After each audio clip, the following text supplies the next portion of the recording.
How to download and install Google Chrome in Windows 11. Hello everyone, this is Sabrina here to help you today. So without any further ado, let's get right into the video. So open your browser, any browser, it can be your Explorer or Mozilla Firefox, and after that, let me show you by using mm, the Microsoft Edge. Simply search for Chrome download.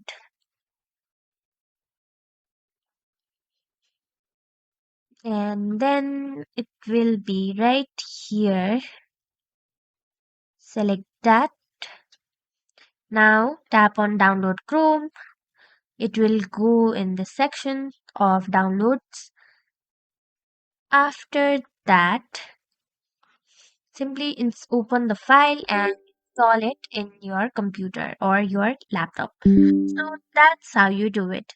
Thank you for watching this video. Make sure to like, share and subscribe to our YouTube channel. If you got any questions, comment them down and I'll catch you in the next one.